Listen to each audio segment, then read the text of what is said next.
Hello, everyone. Welcome to Barca News. It is November 13th, 2024, and Coutinho has received the number 10 shirt. Also, bad news in regards to Ansu Fati as he has been injured yet once again. And finally, Deco has spoken up about what happened against Real Sociedad, and he is demanding explanations. I have a lot to discuss, so let's begin.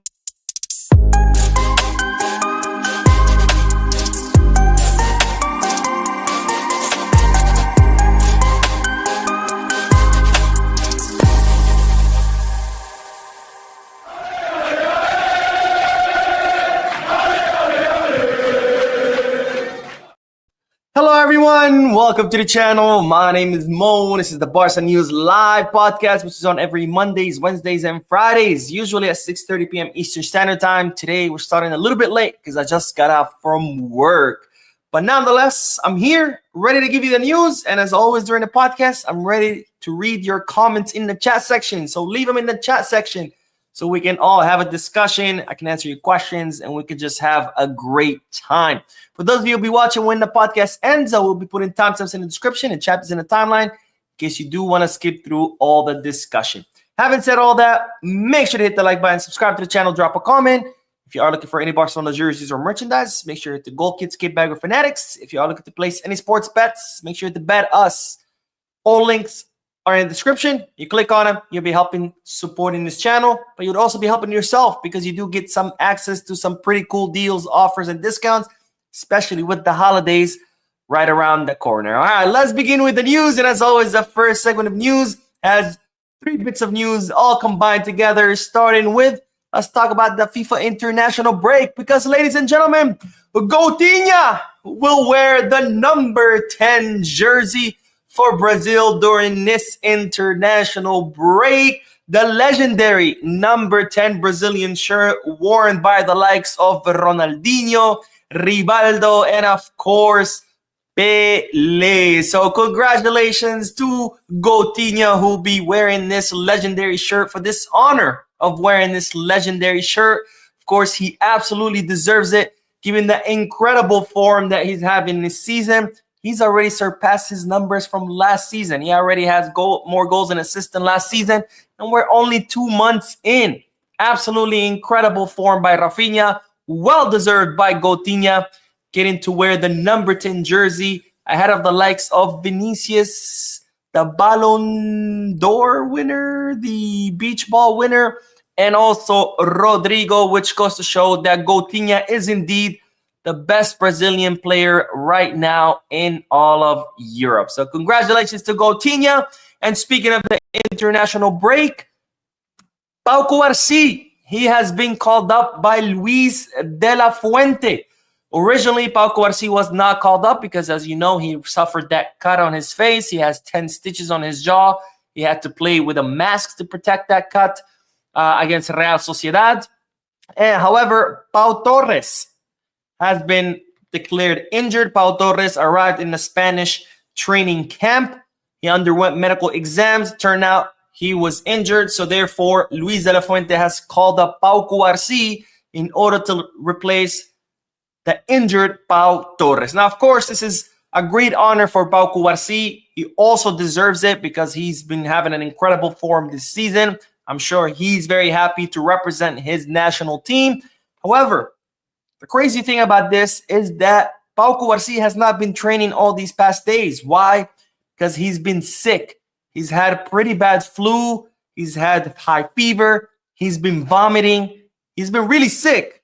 But despite that, Luis de la Fuente has decided to call him up, which just goes to show that Luis de la Fuente gives zero fucks about his players. We all saw what he did with Lamine Yamal, calling him up even though he needed rest. And even though Spain was not playing any important matches, and now Pau Cubarsi, sick, vomiting, high fever, he doesn't care. He calls him up too. So to Luis de la Fuente, here you go. But anyways, more news because check out the newest plane of Vueling. If you don't know what Vueling is, it's a pretty shitty airline in Europe. You got to call a spade a spade. If you go to Europe or if you live in Europe, Vueling is a great airline to commute around Europe. They have very cheap flights. It's a pretty shitty airline. But nonetheless, check out their newest plane, and I'll make this a little bit bigger. For those of you who are in the US, Vueling is like the Spirit Airlines of Europe. But Vueling, this is their newest plane as part of their Dream Play Fly marketing campaign.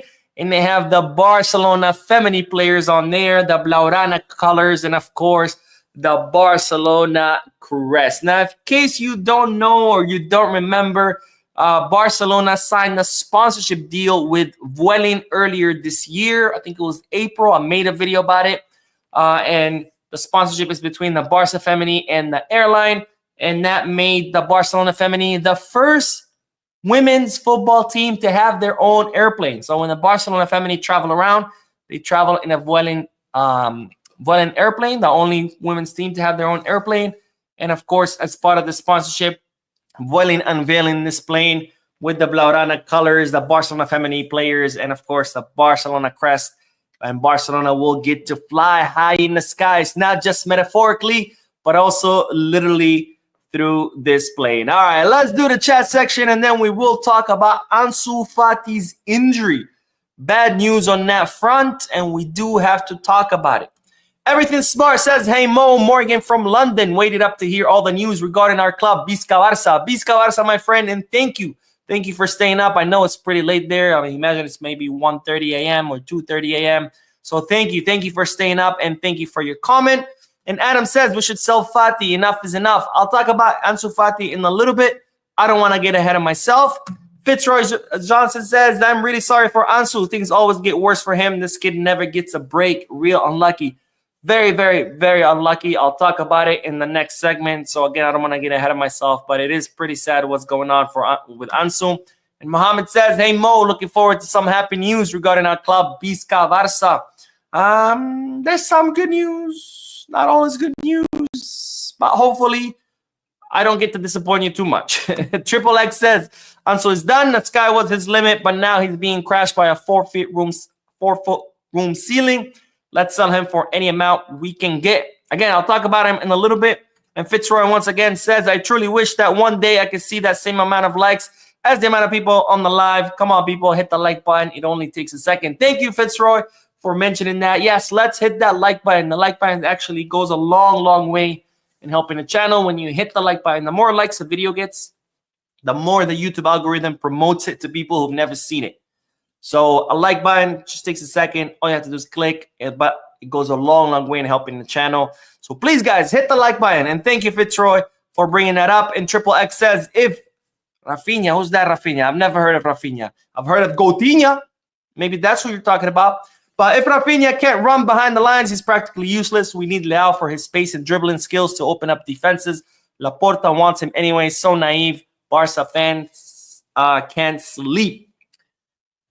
I do agree that we need a left winger that can unlock defenses through his dribbling. Because obviously Coutinho's not that, right? Coutinho's not a dribbler. He's never been. He never will be, right? That's just not his profile. Same as with Lewy, right? Lewy's not a center forward that's just going to grab the ball in the middle of the field, dribble past 3-4 players and score a goal. That's just not his profile. Doesn't mean he's a bad player. It's just not his set of tools, right? Or it's not his skill set. So I do agree with that. We need a left winger that can do what Lamine does on the right, right? Lamine helps a lot because he can dribble to the right. He can unlock low blocks. We don't have that on the left, and we need that on the left. Whether it's Leao, whether it's Nico Williams, I don't know who would be the best fit, but we do need someone. So I do agree with that point. And speaking of wingers, let's get back into the news because, ladies and gentlemen, we do have bad news because Ansu Fati has gotten injured once again. During training, Ansu Fati suffered an injury to his right thigh. So it's, again, a muscular injury, and he will be out for 4 weeks. So this is pretty bad news. And with this, I think I'm ready to throw in the towel. I've been very, very hopeful. I've been very optimistic, hoping that Ansu Fati can finally find his form back. But after today, I think I give up. I give up because Ansu Fati, we sent him to Brighton in hopes that he can play, get more minutes, get his confidence back, recover his form. He got injured several times, and it was a complete failure. Then he came back to Barcelona, and we're like, all right, I don't think it's going to happen. And then comes Flick and says, wait a minute, guys, don't sell him yet. Maybe I can recover him. So I got hopeful. I'm like, all right, if Flick can do it with all the players, Raphinha, Lewandowski, everybody's having a better form, maybe he could do something with Ansu. Then what happens? Boom, Ansu gets injured again in the summer. He doesn't travel to the preseason, and he spends many, many weeks injured. So they're like, all right, well, there goes my hope. And then boom, Ansu Fati's back. And reports starting to talk about Flick likes what he's seen in training. So I'm like, all right, maybe there is hope there. Turns out not only did Flick not use him as much as we all thought he would, despite all the reports of him being impressed, but now an injury again. And now I think I'm ready to throw in the towel. I don't think it's going to happen with Ansu. I think it's time to sell him. And it pains me to say this because we all love Ansu. He's an academy player. He's been in the academy since he was a little kid. We've watched him grow up in the academy. We all saw the potential that he had. When he debuted with the first team, we all saw the talent and skills that he had. We all cried when he got injured time and time again, when he had to go through 3 consecutive surgeries. We all felt bad for him. We all wanted him to succeed, but I think it's time to say goodbye because at the end of the day, this is still a football club. And if you can't play football, then it just doesn't make sense to have a player like that. As much as it pains me to say this, as much as I love Ansu, as much as I was hopeful for him to get his form back, we just cannot have a player that's constantly injured. This is FC Barcelona. It's an elite club. It's a club that needs elite players who can do elite things, perform at an elite level. And right now, Ansu Fati is not doing that. He's constantly injured. And when he's not injured, he's not performing at an elite level. And when you add to all of that, the fact that he has, I think, the 3rd or 4th highest salary on the squad, earning around 10, 11 million euros, which costs Barcelona double. Because remember, with taxes, that ends up being 20 million euros for Barcelona. So when you have a player who's constantly injured, when you have a player who, when he's not injured, is not performing, and on top of that, he's earning all that money, it's time to get rid of him. As much as it pains me to say this, because again, I was always hopeful that Ansu would get his form back. It's not happening. So I think it's time to say goodbye. Now, with the news of the injury, once again, the press in Turkey are talking about how Mourinho still wants Ansu. Mourinho wants Ansu for Fenerbahce. And now with the news of his injury, that reports starting to circulate again. The Turkish media are talking about it a lot. So there's still hope for Ansu, maybe somewhere else. Not to mention Sevilla. Sevilla still want him. You know, Sevilla's coach, Garcia Pimienta, was Ansu's coach in Barca Academy. Ansu's originally, his dad is from Sevilla. He has a house in Sevilla. Ansu Fati started in the Sevilla Academy, and then he came to Barcelona. So Sevilla still want him. Fenerbahce still want him. And I think it's now time to pull the trigger and send them either to Fenerbahce or Sevilla, because I don't think there's room for Ansu anymore. As much it pains me to say that, it's time to part ways because it's not happening. He got plenty of chances, and it's not working. All right, let's get back to the chat section, and then we will talk about Deco's statements because he's talked about what happened against Real Sociedad, and he's demanding explanations. Let's see. Flexen says, even if Ansu Fati is healthy, he cannot reach his full potential. There's always this fear of getting injured again. Yeah, I don't know if it's mental, if it's physical, but even when he was healthy, we still didn't see the Ansu from before. And this is why I say it's time to part ways. I mean, who knows? Maybe he goes to a smaller club where there's not much pressure and ends up succeeding there, you know. So if he could do that, he's still pretty young. He's only 21, so he still has plenty of years ahead of him. So he can spend his rest of career playing somewhere else. I mean, he deserves that, right? But it's just not at Barca, because right now at Barca, especially with the economy that we have, we need top players, not players who are constantly injured and are not performing but yet earning a lot of money. Let's see. FCB Kai says, what's your favorite Barca home kit? Mine is 16-17. That's a very difficult question. Oof. I think if I had to pick one, it would have to be, I can't remember what year that is. 2010? The one with the yellow collar and like the big stripes. I think that's 2010. I can't remember, but the one with the yellow collar. I really like that one. Mike Valencia says, I haven't heard of Ansu injury much. Was this swept under the rug to protect him from the fans? No, it's out there. The club have announced it themselves. It's on Barcelona's website. It's on their social media accounts, Twitter or X, whatever the hell it's called, Instagram. The club have announced it. So no, it's not being swept under the rug. Let's see. Joshua says, hi, Mo. Is it possible for Barca to reject Cubarsi call-up by Spain national team given that he is still injured? It doesn't look like it's happening because he's already reported to the Spanish national team's camp. So I guess too late. Street Fighter says, Danny Rodriguez coming back from injury. Yes, he is. I think he's either back or Batu, but we're getting there. We're getting there. I'm more excited about Tony Fernandez coming back from injury, but that's not happening until next month in December. And as I told you in the last video, Flick wants to try out Tony Fernandez as Lamine Yamal substitute because they do have very similar profiles as far as speed, dribbling, vision, being able to score goals, etc. So I'm very excited about that. Let's see. FCB Guy says, who you got winning, 2020 Bayern or 2023 Man City? 2020 Bayern.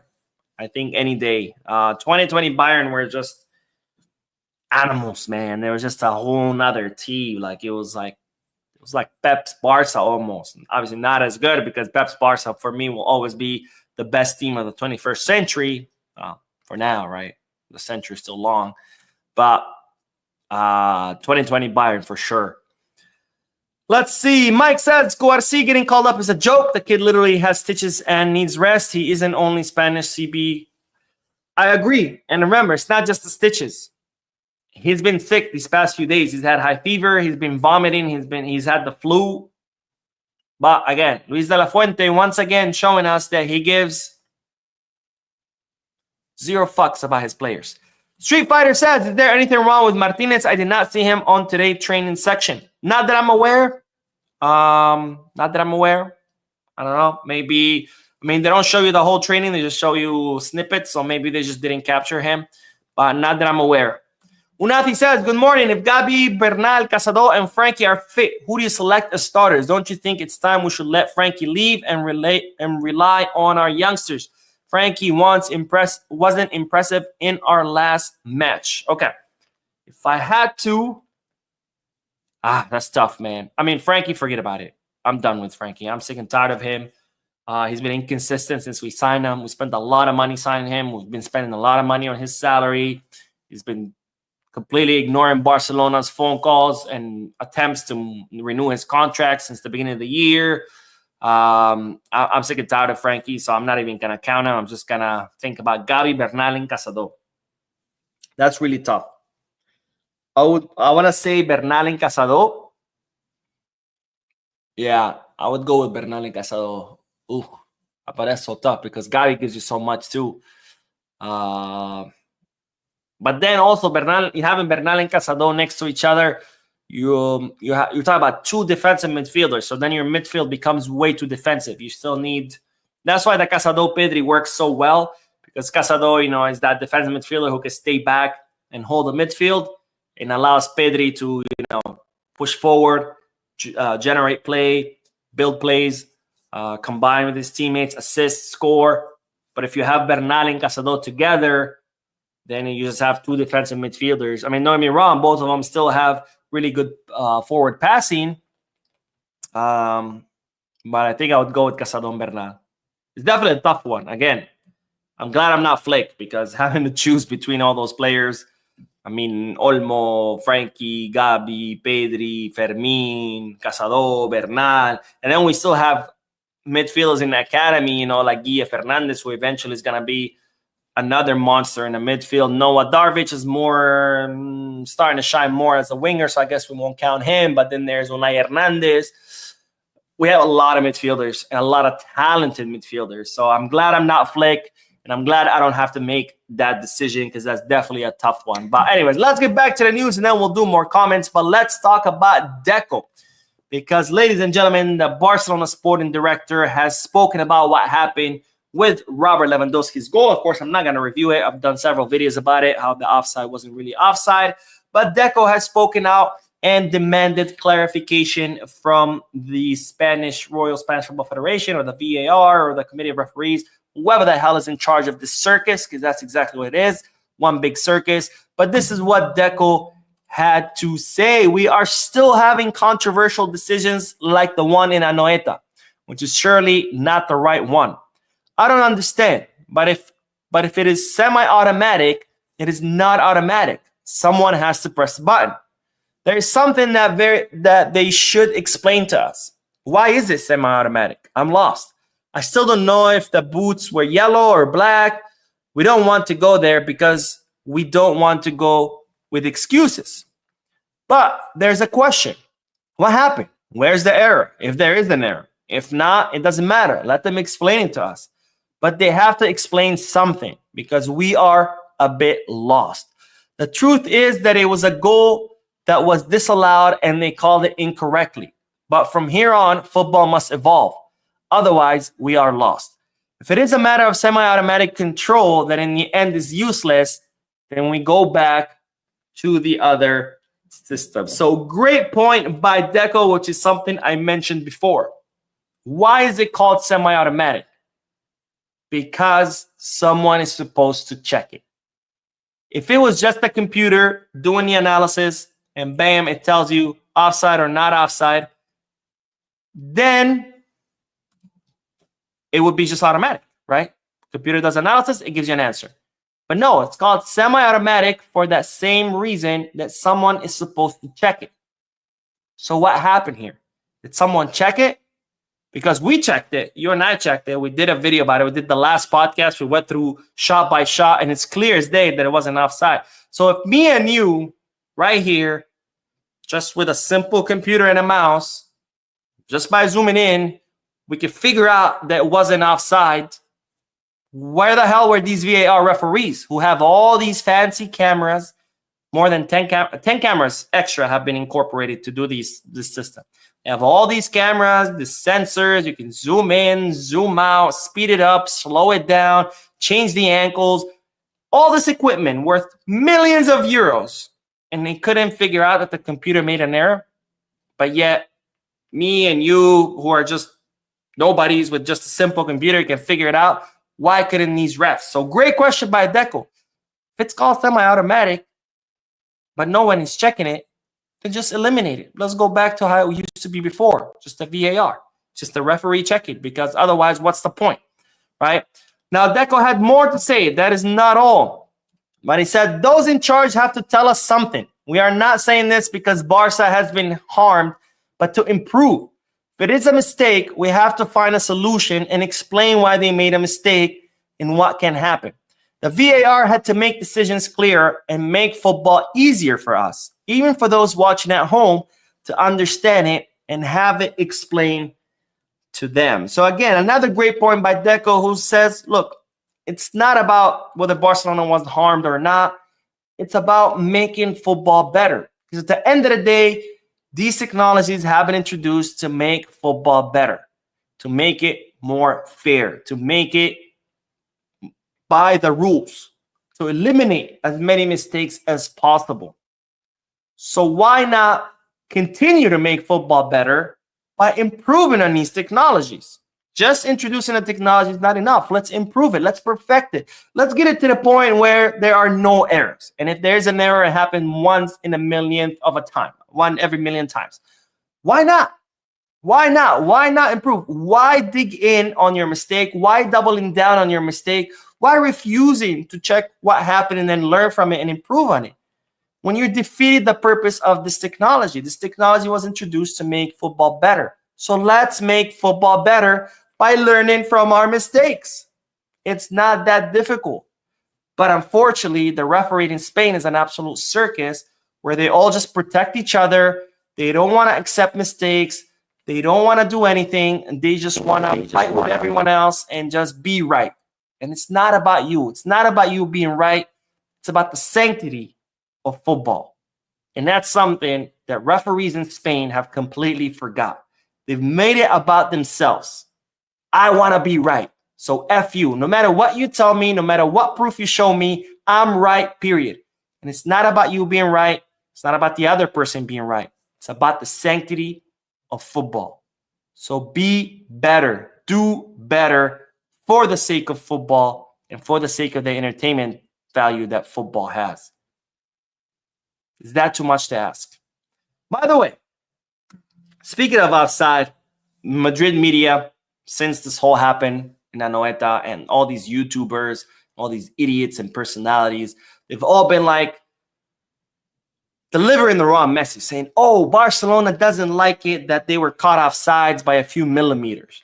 Barcelona are okay with other teams being caught on offside by millimeters, but it's not okay when it happens to them. And here's the thing. This is what these idiots are missing. It's not about whether the offside was by a few millimeters. Because whether an offside is by 1 millimeter or 1 kilometer, it's still an offside. But that's not the point here. The point here is there was no offside. We're not complaining that the offside was by a millimeter and we're mad that we got caught an offside by a millimeter. No, we're mad that it was not an offside and it was called an offside. So get it right. Stop embarrassing yourselves. You know who you are. Anyways, let's do the chat section and then we will talk about Robert Lewandowski and Inigo Martinez's contract renewals. All right, Este says, why is Torre overlooked? Really can't swap him with Verts then? I mean, you're talking about Verts, who's probably worth 150, 130 million, and Pablo Torre, who probably has a market value of 20 million. I don't think anyone in their right mind would make that swap. It's like, hey, man, you got a Ferrari? Cool, I'll give you my Toyota Corolla for it. I don't think that's going to go too well with any clubs. All right, let's see. Monster Lou says, also, what's good, Mo? You ready for the fake boxing match? Honestly, I don't even know where it is. I know what you're talking about. Tyson, whatever his name is, the YouTuber guy. No, I think it's an absolute embarrassment. It's to the whole sport of boxing. I do MMA myself. I've been doing MMA for several years now. I think coming up on 4 years. And honestly, to watch circus shows like that, I'm just not interested. I'm not interested. It's an embarrassment, and it's just an embarrassment to the whole sport. That's all I say. Let's see. Triple X says, but the 2012-2013 kits looks astonishing. Let me look it up because I remember all the kits in my head, but I don't know what kit is to what year. So let's see. 2012, 2013 Barcelona home kit. Oh no. No, my friend. That one is no, that was probably for me is the least good looking one. And here I'll share it with people so they can see it. This is the 2012, 2013. To me, it's horrendous. To me, it looks like someone dropped bleach right through the middle and just bleached it. Or it could also be that you got ran over by a car and a tire left a red mark on your shirt. No, to me, it's my least favorite. All right, let's see. Triple X says Flex Bayern was ruthless. Absolutely ruthless. Wendell says, Mo, I'm convinced now it's time to sell Ansu. He is so injury prone. We need a proper left winger. Yeah, unfortunately, I'm convinced too. We definitely need to part ways with Ansu. It's just not happening. It doesn't look like he is going to recover his form. And Alexis says, you're telling me you wouldn't start Gabi for real? I mean, if you had to choose, I choose Casado and Bernal. I don't know. If you want to choose Gabi, then choose Gabi. Let's see. Triple X says, oh, please, are you blind or just a sentimental fan? Put your homoerotic attachment elsewhere. Gabi has never been good enough. That's not true. That's not true. It's fine if you prefer a player over another. Casado over Gabi or Bernal over Gabi. But I don't understand why people, they see things black or white. If this guy is my favorite, then the other one's absolute shit. And it's no. You can have one player that's your favorite, doesn't mean that the other one is shit. To say that Gabi's not good enough, that's far, far, far from reality. Again, it's fine to have other players that you prefer over Gabi, but again, to say that Gabi's bad, let's be real here. Let's see. Joe Phil says, Mohamed Ansu not living up to his talent is all his fault at least. New cleats will last at least half a season. I don't think I understood your comment. But anyways. All right, let's get back to the news. And let's do the last bit. And then we'll do more comments. But let's talk about Robert Lewandowski and Inigo Martinez. Because the Barcelona are seriously considering extending the contract of the two. Now, both players have an automatic contract renewal clause or an automatic renewal clause in their contract. Lewandowski, if he plays 55% all matches where he either starts or where he either plays 45 minutes, his contract automatically extends by 1 more year. Inigo Martinez, same thing, but his is a little bit different. His is 60%. If Inigo Martinez plays 60% of all matches where he plays at least 45 minutes, his contract gets extended automatically. Now, given that the two have been absolutely cornerstone for Flick, it looks like they will easily meet this clause, and both of them will have their contracts automatically extended by 1 more year. Now, despite that, Barcelona are considering giving each another year. So that means that both Lewy and Inigo would be staying at Barcelona for 2 more years. So until, 2026? Yeah, right? 24, 25, 25. Yeah, 2026.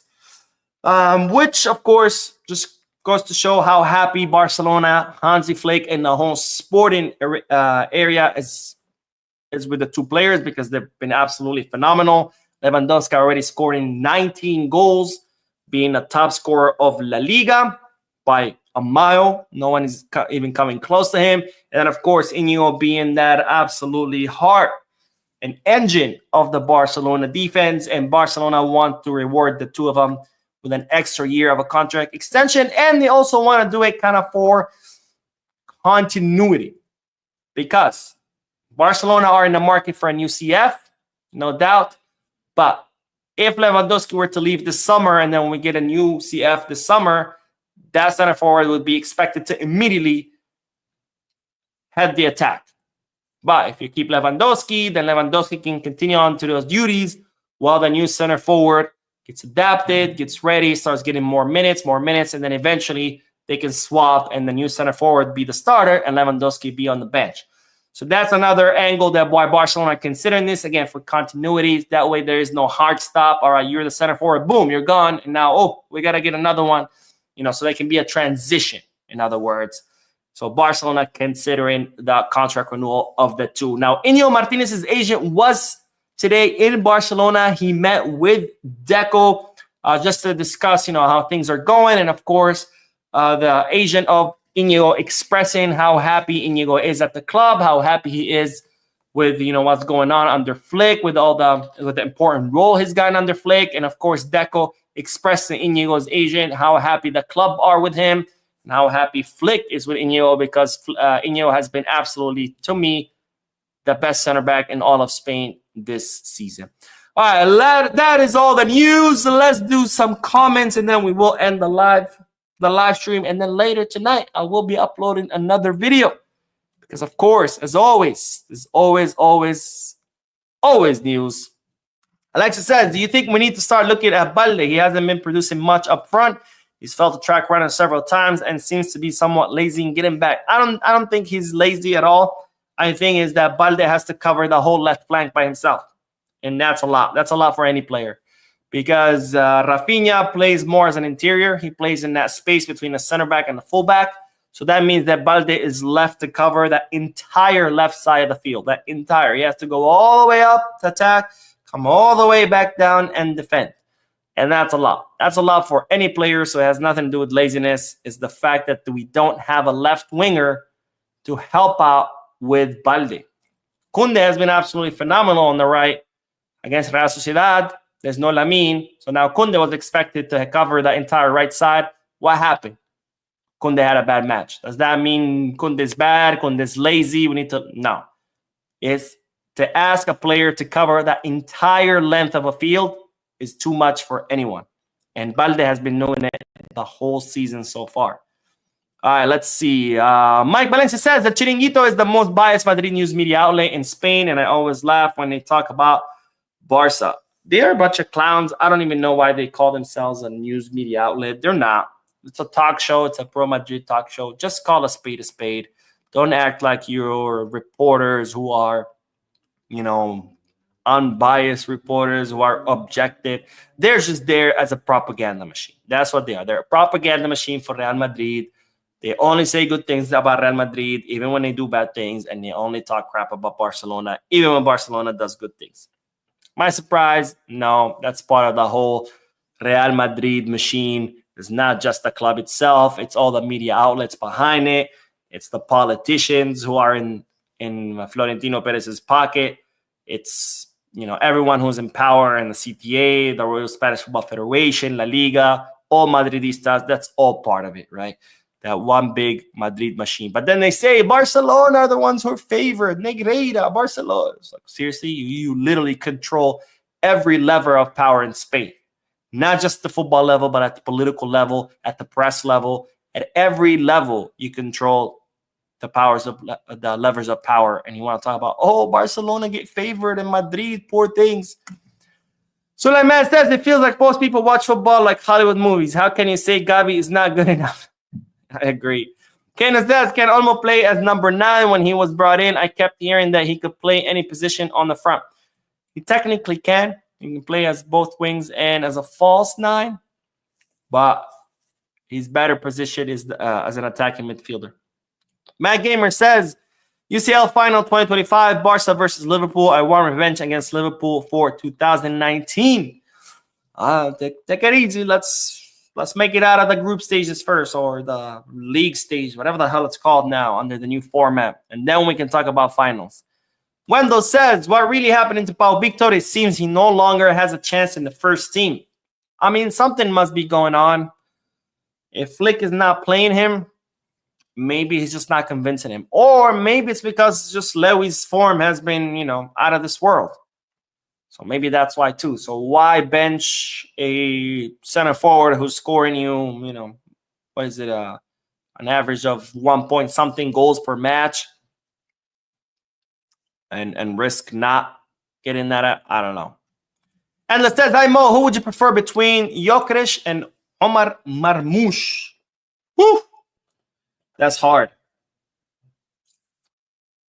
I mean, I think Gyökeres right now is doing a little bit better as far as numbers.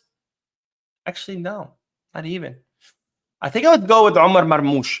And my reasoning why is because Marmoush is doing it in the Bundesliga as opposed to Gyökeres, who's doing it in the Portuguese league. Not to take away anything from Gyökeres, because he's having a phenomenal season.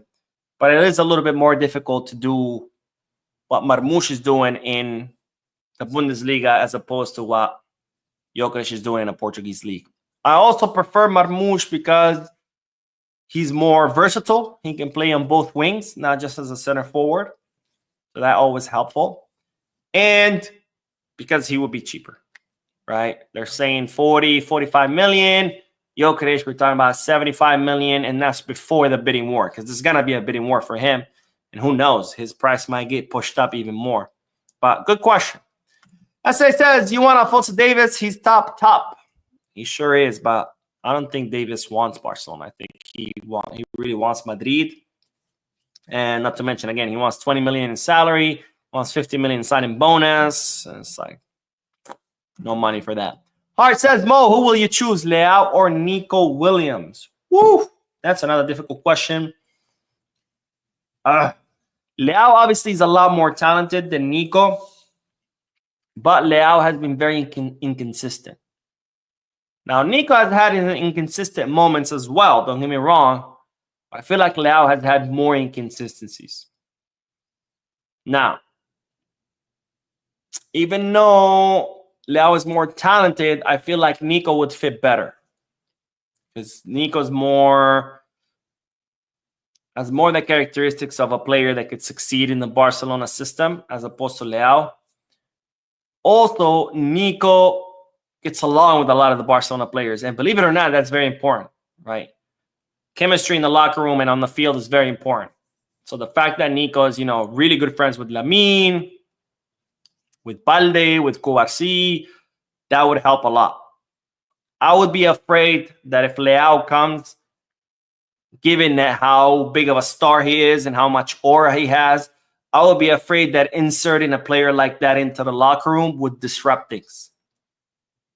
We all saw what happened with the arrival of Mbappe, right? And we all said it. All of you used to say here in the chat section, when Mbappe gets to Madrid, it's going to be a mess. And it is a mess because now you have Mbappe, who was the king of PSG pretty much. They did whatever he wanted. So he has the huge ego. You have Vinicius, who has this huge ego. You have Jude, who has this huge ego. And you have all these big players. And Ancelotti has just lost control of the locker room. So I would hate to see someone like Leao come and try to disrupt that because they have that, oh, I'm a big star, so you guys got to do what I have to say, or I'm a big star and all of you are just nobodies. So that would be my concern. Plus, Nico, 58 million euros, he's yours. You pay his release cost, is yours. AC Milan, you would have to negotiate, and then he's going to cost you a lot. With Athletic Club de Bilbao, you don't have to negotiate, right? You pay the 58 mil, he's yours. All right, let's see. Ola Kunle says Marmoush is also a winger. Correct. Marmoush can play both on the right and on the left. And Kano says, do you remember the last time we had best friends on the front line? I do. MSN, ladies and gentlemen. But anyways, that is all, ladies and gentlemen. Thank you so much for tuning in, for your comments, your likes, your subscriptions. I will be uploading another video later tonight with more news, so stay tuned to the channel. Don't forget to hit the like button, subscribe to the channel, drop a comment. And as always, these cars.